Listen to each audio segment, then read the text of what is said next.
नमस्कार दोस्तों, मेरे यूट्यूब चैनल में आप सभी का बहुत-बहुत स्वागत है। आज हम डिस्कस करेंगे लॉरेंज रूपांतरण समीकरण। ये फिजिक्स का एक मोस्ट इम्पॉर्टेंट टॉपिक है। तो यहाँ पे लॉरेंज रूपांतरण समीकरण है क्या? यहाँ पे पढ़ लेते हैं। अंतरकाश में किसी कण की स्थिति तथा समय को जब दो अलग-अलग फ्रेम में स्थित प्रेक्षकों द्वारा मापा जाता है, तो कण की स्थितियों तथा समयों के बीच संबंधों को प्रदर्शित करने के लिए लॉरेंज ने समीकरण दिया, जिसे लॉरेंज रूपांतरण समीकरण कहते हैं। इस डायग्राम में देखिए दो फ्रेम दिया है, एस फ्रेम और S dash frame.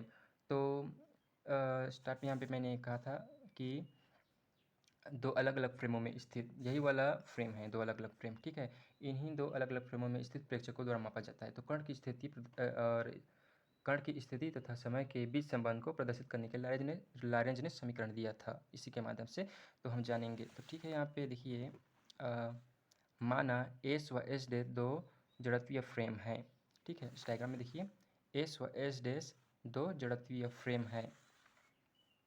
Frame S dash frame S के सापेक्ष, यहाँ पे देखिए इस डायग्राम को देखते रहिए। फ्रेम एस डैश जो है फ्रेम एस के सापेक्ष वी वेग से, ठीक है। Frame S dash frame S के सापेक्ष वी वेग से एक्स या एक्स डैश दिशा में गतिमान है। साथ ही टी डैश इज इक्वल 0 समय पर दोनों फ्रेमों के मूल बिंदु एक ही बिंदु पर होते हैं। इन दोनों फ्रेमों के मूल बिंदु जो है वो एक ही बिंदु पर होते हैं। माना कि फ्रेम एस में प्रकाश स्रोत मूल बिंदु O पर स्थित है, जिससे t इज इक्वल 0 समय पर तरंगाग्र फैलना प्रारंभ करता है। जब प्रकाश P पर पहुंचता है, यानी कि यहाँ पे देखिए जब प्रकाश जो होता है वो P पर पहुंचता है, इस डायग्राम में देखिए P यहाँ पे पहुंचता है तो क्या होता है, P पर पहुंचता है तब माना कि 0 तथा O तथा O डैश पर स्थित प्रेक्षकों द्वारा प्रेक्षित स्थितियाँ और समय क्रमशः इस प्रकार से होगी एक्स वाई जेड टी और X dash Y dash Z dash T dash. जैसे कि यहाँ पे देखिए पी पर X Y Z T X dash Y dash Z dash और टी डैश, ठीक है। तो यहाँ पे अब थ्योरी मतलब अब मैथमेटिक गणितीय रूप में आपको सॉल्व करना है लॉरेंज रूपांतरण समीकरण, ठीक है। तो यहाँ से स्टार्ट करेंगे तो बहुत ही ध्यान से देखिए दोस्तों, आपको बहुत ही हेल्पफुल होने वाला है। यदि प्रकाश का वेग c है तो फ्रेम S से P तक पहुंचने में लिया गया समय, यानी कि इस फ्रेम S से P तक पहुंचने में लिया गया समय क्या होगा, t is equal O P बटे c is equal x square plus Y square z square का वर्ग 1/2 डिवाइडेड बाई सी।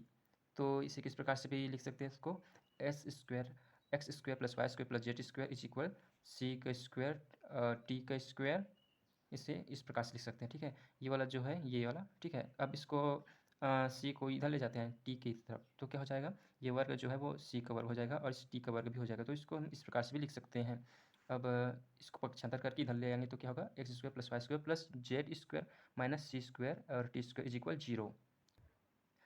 ठीक इसी प्रकार दूसरे फ्रेम एस डैश में प्रकाश का वेग सी ही होगा। जिस प्रकार से हम फ्रेम एस से पी तक पहुंचने में लिया गया समय देखे थे, ठीक उसी प्रकार से दूसरे फ्रेम एस डैश में प्रकाश का वेग सी ही होगा। तो अतः फ्रेम एस डैश में पी तक पहुंचने में लगा समय T dash is equal O dash P upon C is equal x dash के स्क्वायर प्लस वाई डैश के स्क्वायर प्लस जेड डैश के स्क्वायर का होल का वर्ग 1/2 अपॉन सी। तो यहाँ पे ये वाला सेम वही प्रोसेस होगा कि ये वाला इधर हो जाएगा। अब ये जो वर्ग है इसको हम सी का वर्ग कर देंगे और टी का भी वर्ग ही होगा, क्योंकि हम इस वर्ग को इधर इससे हटा रहे हैं, ठीक है। तो सेम वही वाला हो जाएगा is equal C square T dash के स्क्वायर। अब इसको पक्षांतर कर देंगे, सेम प्रोसेस है। तो एक्स डैश के स्क्वायर प्लस वाई डैश के स्क्वायर प्लस जेड डैश के स्क्वायर माइनस सी स्क्वायर टी डैश के स्क्वायर इज इक्वल 0। और ये सेकंड इक्वेशन। अच्छा सॉरी, आपको बताना भूल गया कि ये वाला जो फर्स्ट हम जो निकाले थे वो फर्स्ट इक्वेशन होगा हमारा, ये वाला फर्स्ट इक्वेशन होगा। अब यहाँ तक हो गया सेकेंड इक्वेशन तक। तो समीकरण 1 व समीकरण 2 में रूपांतरित हो सके, अतः रूपांतरण समीकरण ज्ञात करने के लिए यहाँ पे देखिए दोनों समीकरण को एक साथ लेंगे। X square plus Y square plus Z square minus सी स्क्वायर टी स्क्वायर, ये वाला फर्स्ट इक्वेशन का है, इज इक्वल एक्स डैश के स्क्वायर प्लस वाई डैश के स्क्वायर प्लस जेड डैश के स्क्वायर माइनस सी स्क्वायर टी डैश के square is equal 0, क्योंकि दोनों जो समीकरण है वो 0 के बराबर है, ठीक है। अब ये हो गया हमारा थर्ड इक्वेशन। अब x तथा x डैश अक्ष सदैव एक ही सरल रेखा में रहेंगे, इसलिए यहाँ पे y is equal Y dash तथा z is equal Z dash. यहाँ डायग्राम में देखिए ये जो x डैश जो x है और x डैश है वो सदैव एक सरल रेखा में रहेगा। ठीक है, एक सरल रेखा में रहेगा, इसी कारण से यहाँ पे y जो है y is equal Y dash और z is equal Z dash होगा। ठीक है, ये हमारा और फोर्थ इक्वेशन हो गया। तो समीकरण 3 को, ये जो समीकरण 3 है को निम्नानुसार लिखा जा सकता है, यानी कि यहाँ पे y is equal Y dash है और z is equal Z dash है। ठीक है, तो समीकरण 3 में हम जो y और z है उसको हम विलुप्त कर देंगे, तो इसको विलुप्त कर देंगे इन दोनों को, y और z को। तो यहाँ पे बचेगा क्या इस समीकरण 3 में, X square minus C square T square is equal x dash के स्क्वायर माइनस सी स्क्वायर टी डैश के स्क्वायर। ये हमारा पांचवा समीकरण हो गया। चूँकि frame S dash frame S के सापेक्ष वी वेग से गतिमान है। ठीक है, प्रेक्षक ओ डैश का एक्स निर्देशांक फ्रेम एस में वी टी, प्रेक्षक ओ का एक्स निर्देशांक फ्रेम एस डैश में माइनस वी टी होगा। यहाँ पे थोड़ा सा कन्फ्यूजन होगा, यहाँ पे हम बताते हैं डायग्राम के माध्यम से। अब में देखिए फ्रेम एस डैश बोला गया है, फ्रेम एस डैश कौन सा वाला है, ये वाला है। Frame S dash frame S के सापेक्ष वी वेग से गतिमान है, हमने शुरुआत में भी पढ़ा था। तो प्रेक्षक ओ डैश का एक्स निर्देशांक, प्रेक्षक ओ डैश का एक्स निर्देशांक फ्रेम एस में वी टी होगा, वी टी, तथा प्रेक्षक ओ का फ्रेम एस डैश में माइनस वी टी, मतलब ओ डैश का एक्स में वी टी होगा और ओ का एक्स डैश में माइनस वी टी होगा इसमें। ठीक है, इसका ये हो गया और ये वाला ओ डैश का ये हो गया।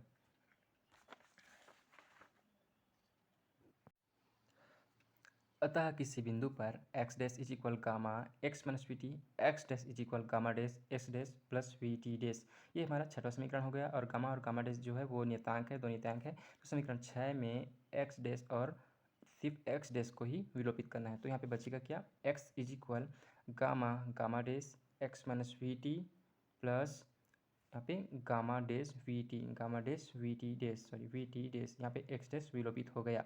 तो यहाँ पे क्या करना है कि टी डैश इज इक्वल, जैसे कि ये वाला कैसे आया इसको मैं बता देता हूँ।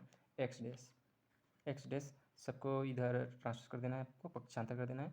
Gamma X minus V T is equal gamma dash we T dash इधर बचा है। ठीक है, तो ये वाला जो है गामा डैश और वी, इसको हम इधर बटे के मतलब नीचे में हर में लिख देंगे। तो क्या बचेगा, क्या बनेगा, x minus gamma dash gamma X minus V T, पक्षांतर कर दिए हैं इसको भी, ये हो गया हमारा गामा डैश वी, और बचा क्या, टी डैश इधर। ठीक है, तो इसी को हम इस प्रकार से लिखे हैं, T dash is equal X minus gamma dash gamma X minus V T upon gamma dash we.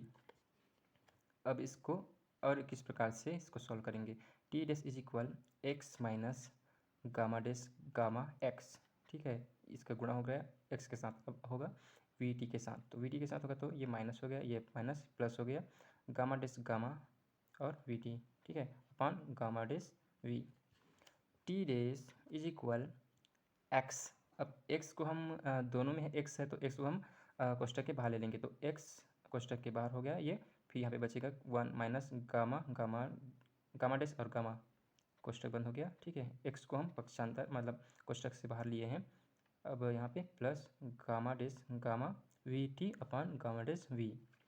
अब t dash is equal gamma कोष्टक t minus x upon v, फिर कोष्टक 1 माइनस 1 अपॉन गामा डैश कोष्टक बंद, बड़ा कोष्टक भी बंद। ये हमारा सातवां समीकरण है। अब ये कैसे आया इसको मैं अभी आपको बताता हूँ। ये इस प्रकार से आया। ठीक है, यहाँ पे देखिए यही वाला जो है इसको हम सॉल्व करके इस ऐसा लिखे हैं। तो ये कैसे आया आपको पता तो नहीं होगा, तो मैं आपको बताता हूँ कैसे आया। तो यहाँ पे देखिए यही वाला कैसे सॉल्व करेंगे, T dash is equal gamma t minus x v. अब इसको सॉल्व करेंगे तो क्या आएगा, gamma dash minus 1 upon gamma dash. ठीक है, अब t dash is equal gamma कोष्टक में टी माइनस, अब ये वाला एक्स अपॉन वी है वो इन सभी के साथ क्या हो जाएगा, गुणा हो जाएगा, तो एक्स गामा गामा डैश, ये माइनस प्लस हो जाएगा प्लस एक्स, और ये v जो है वो नीचे आ जाएगा इन दोनों के साथ, गामा गामा डैश के साथ, v गामा गामा डैश, फिर equal t dash equal gamma कोष्टक के अंदर फिर कैसे आ जाएगा, ये वाला तृतीय गुणा हो जाएगा, ये v gamma N gamma dash इसके साथ टी के साथ, ये हो गया। फिर minus X gamma gamma dash plus X upon we gamma gamma dash, ठीक है। फिर ये वाला जो गामा है वो इनके साथ इन तीनों के साथ फिर से गुणा हो जाएगा, तो यहाँ पे गामा का स्क्वायर हो जाएगा, ये इसके साथ गुणा होगा तो गामा का square gamma dash we T minus X gamma का स्क्वायर हो जाएगा ये, फिर गामा डैश प्लस एक्स के साथ फिर गामा का गुणा हो जाएगा तो x gamma upon we gamma N gamma dash. अब ये वाला गामा डैश जो है सभी से क्या करना है, एक एक गामा को निकाल देना है। फिर ये वाला एक गामा, इसमें से एक गामा और इसमें से एक गामा, और ये नीचे वाला जो एक गामा है, तो क्या क्या बचेगा यहाँ पे, gamma gamma dash we T, ठीक है, minus X gamma gamma dash बचा, प्लस ये वाला गामा भी आपको हटाना है एक एक गामा को सभी से, तो एक्स बचा, अब वी गामा डे सॉरी हाँ v dash gamma v dash sorry gamma dash और वी बचेगा, गामा डैश और वी बचा। तो यहाँ पे देखिए टी डैश इज इक्वल, अब इसको इस प्रकार से लिख सकते हैं ये वाला फॉर्मूला को, एक्स क्वेश्चन के अंदर 1 minus gamma gamma dash question 1 plus gamma gamma dash we T upon gamma dash v, ये वाला आ गया है ना, जो ये वाला जो फॉर्मूला है सेम आ गया यहाँ पे। तो इसी को हम इस प्रकार से लिखे हैं, तो ये हमारा 7वां समीकरण हो गया। तो समीकरण 5 में समीकरण 6 का एक्स डैश हुआ समीकरण 7 का टी डैश, यानी कि जो टी डैश का मान है जो प्राप्त हुआ ये वाला टी डैश का मान, और जो समीकरण 6 का जो मान है एक्स डैश का, यहाँ पे देखिए समीकरण 6 में जो एक्स डैश का जो मान है इसका मान जो है वो समीकरण 5 में जो है, समीकरण 5 में रखेंगे हम, समीकरण 5 का समीकरण 5 में ये था, समीकरण 5 का जो समीकरण है इसमें हम एक्स डैश का जो मान हमने प्राप्त किया है उसको रखना है, और टी डैश का जो मान प्राप्त किया है उसको रखना है समीकरण 5 में। तो यहाँ हमने समीकरण 5 में एक्स डैश और टी डैश का मान रखा है, x square plus square T square is equal gamma square x minus V T का होल स्क्वायर माइनस सी स्क्वायर गामा का स्क्वायर, ये बड़ा कोष्टक टी माइनस एक्स वी कोष्टक में 1 माइनस 1 अपान गामा गामा डैश कोष्टक 1 बड़ा कोष्टक 1 का वर्ग 2, ठीक है। ये हो गया, ये टी का मान है और ये एक्स का मान है, हमने रखा है समीकरण 5 में। अब जो ये वाला वर्ग जो है एक्स माइनस वी टी का वर्ग, ये इसमें एक फार्मूला लगेगा ए प्लस बी का होल स्क्वायर, ये वाला फार्मूला लगेगा ए का स्क्वायर प्लस बी का स्क्वायर प्लस 2ab, ये वाला फार्मूला लगेगा इसमें, ठीक है। और सेम वही वाला फार्मूला इसमें भी लगेगा।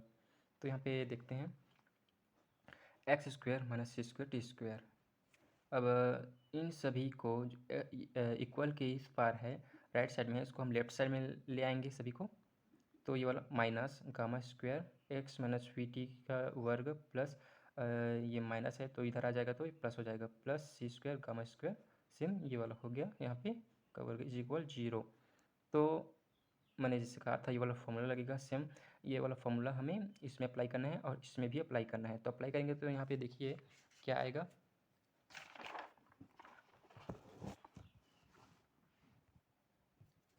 ये आ गया इसका मान, हमने जो ए का स्क्वायर प्लस बी का स्क्वायर प्लस 2ab वाला फॉर्मूला जो था वो अप्लाई किए हैं, तो ये वाला आया एक्स स्क्वायर माइनस सी square T square minus gamma square कोष्टक के अंदर, जो कोष्टक के अंदर जो था उसी को सॉल्व किए हैं, x square plus v square T square minus 2xbt plus c square gamma square कोष्टक t square plus x square upon v square, फिर एक कोष्टक के अंदर 1 minus 1 upon gamma gamma dash का whole square minus 2t x upon v, फिर कोष्टक में 1 minus 1 upon gamma gamma dash कोष्टक 1 इक्वल 0।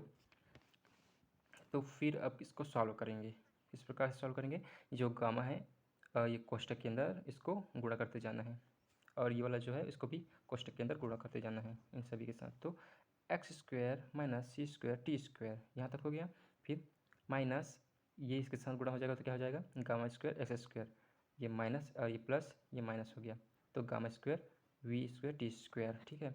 फिर ये माइनस प्लस हो गया, फिर गामा इसके साथ गुणा हो जाएगा तो क्या आ जाएगा यहाँ पे 2 gamma square x v t, plus plus यहाँ तक हो गया। फिर ये c square gamma square T square, फिर ये वाला फिर इसके साथ गुणा हो जाएगा, तो ये आ गया c square gamma square x square x square upon v square, ये वाला हो गया। फिर ये कोष्टक के अंदर जो था ये वाला हो गया, ठीक है। फिर माइनस का minus 2t x upon we, तो इसको हम इस प्रकार से लिखे हैं 2c, ये वाला इसके साथ जुड़ा हुआ, ये वाला फिर इसके साथ जुड़ा हुआ, फिर ये वाला फिर इसके साथ जुड़ा होगा, तो 2c² गामा स्क्वायर 2 हो गया, 2c² गामा स्क्वायर, फिर बचा क्या x upon v 1 minus 1 upon gamma gamma dash is equal 0। अब ये वाला जो कोष्टक है इसको भी सॉल्व करना है हमें, ठीक है। तो इसे इस प्रकार से सॉल्व करेंगे, जैसे कि यहाँ पे एक्स स्क्वायर है, यहाँ पे भी एक्स स्क्वायर है, और किस में है, इसमें है एक्स स्क्वायर। तो इन तीनों को एक साथ ले करके एक्स स्क्वायर को कोष्टक के बाहर रखना है। तो एक्स स्क्वायर को कोष्टक के बाहर रखना है इन तीनों को एक साथ लेकर के, क्योंकि ये एक्स स्क्वायर का वर्ग इन तीनों में शामिल है। तो तीनों में शामिल है तो एक साथ लेंगे, तो यहाँ पे देखिए 1 माइनस, इसमें क्या है माइनस गामा स्क्वायर एक्स को हम बाहर रख रहे हैं इसलिए मैंने यहाँ पे नहीं लिखा है, ठीक है। 1 माइनस गामा का स्क्वायर, ठीक है, प्लस इसमें c square v upon v square and gamma का स्क्वायर, कोष्टक के अंदर क्या है 1 माइनस 1 अपॉन गामा डेस का वर्ग, ठीक है। ये कोष्टक के बाहर क्या है एक्स स्क्वायर, हमने कोष्टक के बाहर रखा है।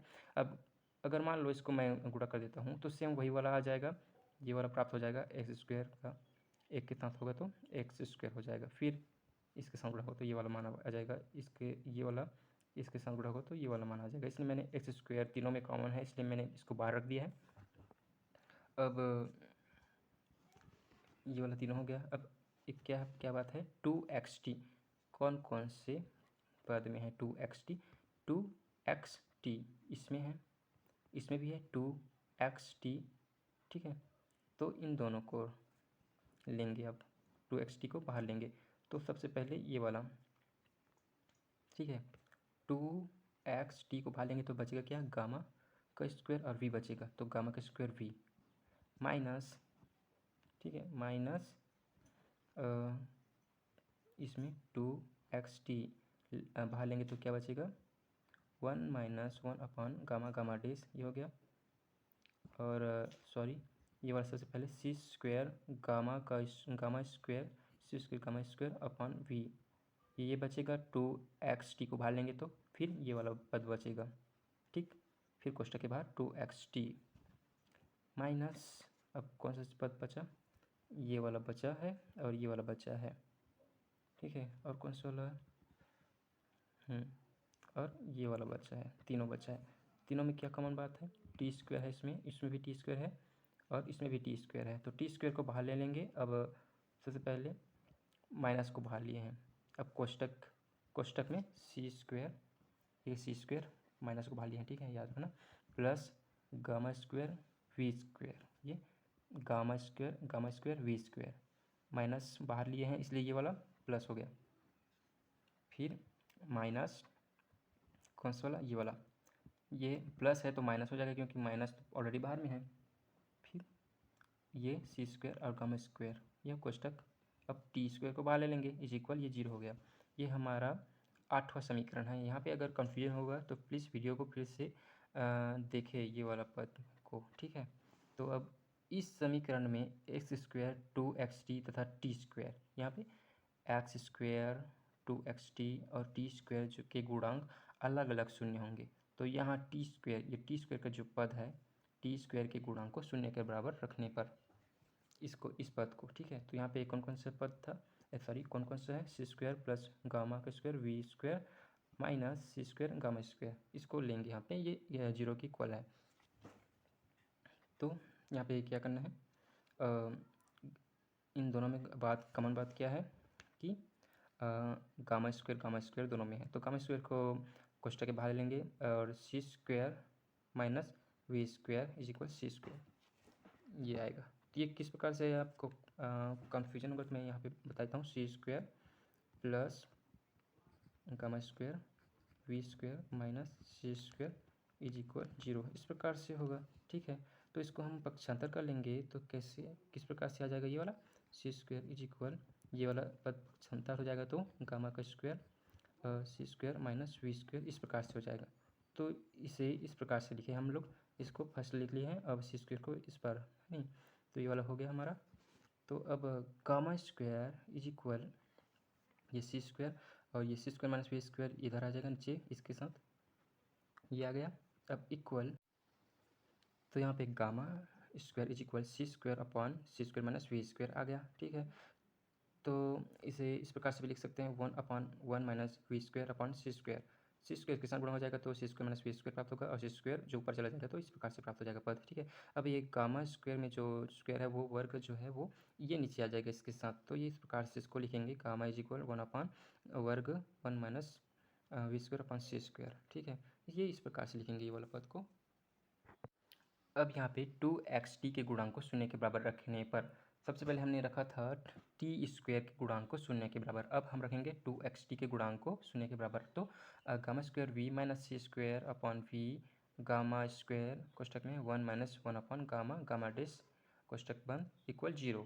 ठीक है, तो इसको हम इस प्रकार से भी लिख सकते हैं सी स्क्वायर माइनस वी स्क्वायर कोष्टक बाहर गामा गामा डेस माइनस सी स्क्वायर इक्वल 0। ठीक है, ये वाला पद जो है हम इस प्रकार से भी इसको लिख सकते हैं।